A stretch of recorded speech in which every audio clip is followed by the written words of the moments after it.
What really brings you into this moment, right here and right now, as well as the breath? The breath is that which calls us to presence, to love's presence, to expansion and opening, even in the midst of challenge and resistance. If we take the time, if we are committed to taking a deep breath,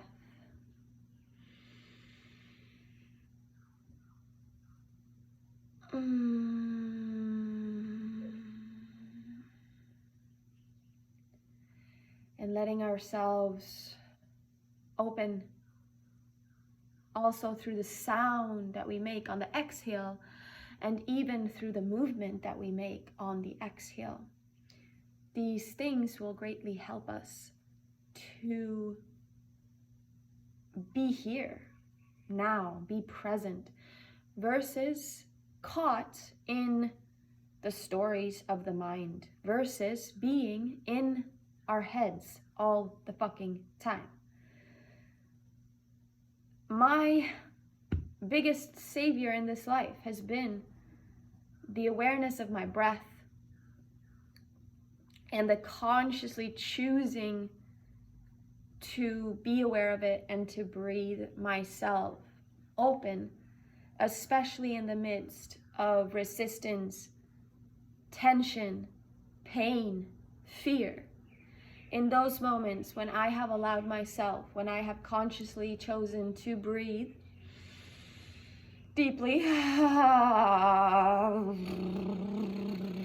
and even move and sound on the exhale, it has greatly helped me to stay more emotionally current versus stay in the suffering and the prison, which is the mind and the ego's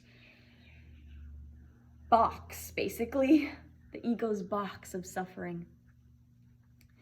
So I invite in breath in this moment for us to remember the power that we hold within ourselves, if only we are willing to accept it and actually drop in to reality, to be in reality versus in stories and doubts and fears and judgments and blames.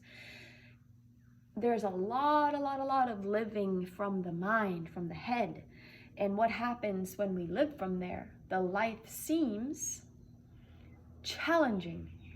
And there's always going to be something in the world that needs to change so that we can have the inner peace that we so, desperately long for. But truthfully, nothing in the world is capable of creating inner peace for me. I am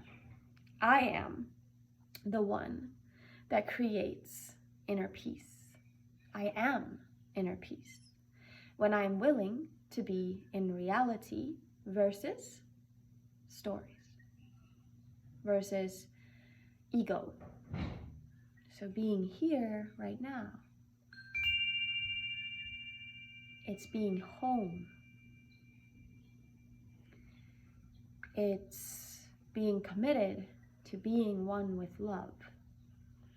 All that really exists when we are willing to give up the stories and everything is the presence of love. When we're willing to let go all of our beliefs, all of our projections, all of these emotions and feelings that feel painful, like guilt, shame, fear, judgment, blame, doubt, anger. When we're willing to let that go, give that up, the only thing that's ever revealed and shown to us is love. And it is the hardest thing ever, though, for the ego to give these things up, because it has a story that I need to hold on to these things, because truly there's something in the world that justifies me keeping this anger, keeping this rage, keeping this judgment, keeping this blame. The ego loves to find things in the world all the time to blame and to shame and to make wrong. And that's the spiral.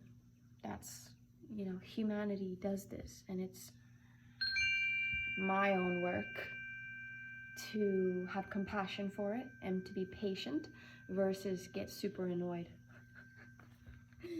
But truthfully, it is annoying. And I also recognize where I do that, where I sometimes give attention and identify with the parts of myself that is feeling insecure or judgy or jealous even. And I recognize how much suffering that is, and I'm checking in on myself. I'm like, how is this for me? How is insecurity, doubt, judgments, or jealousy for me? How is it for me? Oh, I recognize how it's for me. Why is it a gift and a blessing for me in my life? Because it's obviously showing me where I am identifying with a self that does not exist, with something that is not real, with something that is not me, with something that is so far from the truth. I'm identifying with it, giving it attention as if it is real and important to me, when really the only thing that's real and important to me is love. And when I am willing to give up this jealousy, this insecurity in the moment, just give it up, just let it go. The only thing that I ever arrive at is love's presence, and that's home. And the reason how I know that that feels more like my true self is because of the way that it feels. Because our true self, who we really are, eternally and forever, is deeply beautiful, and it's eternal love, and it is always bringing relief and ease to the system. However, there's this thing that happens, right? The ego does not want that. So it's like, I will not let go of this. I will make this into a problem. I will make this issue into an issue, and I will create stories upon stories of why I need to be upset or why this jealousy is justified. Because ego just wants to be real. Ego just wants to be alive. Wants to keep telling stories from the past, wants to keep digging in these things, but it's just going around in cycles. Really, the simple thing we could do, which is the most surrendered place to be, is to give it up. To give it up. And I'm going to go so far as say to give it up to God and to allow Christ to reveal itself in this moment. And then the only thing that's ever felt is the presence of love. And the only thing that's ever experienced then is oneness. So this is my devotion, this is my commitment. I am still a human that is working on my conditioning and the programming and, the years of identifying with a self that doesn't exist, that's not real, but I made it up to be real. I believed myself to be something that I am really not at all. And I was even in spaces where I recognized that a lot of people really like masturbating to this self that doesn't exist. They get off on ego's play, and I've been in spaces where that's made to seem like it's important to give attention to these things of the ego, when really I have zero interest in it, honestly. I have more interest in being here right now and in the presence of love and curiosity, calmness and compassion. And that means kind of like being like a divine mother, divine father to these aspects of self when they arise, but not taking them too seriously or heavy. Like the only reason why jealousy or insecurity or fear or doubt feels heavy and hard and like suffering is because there's identification and we're taking it seriously. There's a belief that it is who we are and that it's a trouble and that it needs to go away. But if we're really rooted in presence, when these things arise, we can just let it arise and move through us and then go. And it can be never grabbed, never highlighted, never be given the center stage as if, all right, this is myself. This is who I am. I am this jealousy or something. It is impermanent. It is not who we are. But there's this clinging of the ego that happens where the ego likes the suffering, gets off on it, gets chemicals and all these things, and there's an addiction to these negative emotions.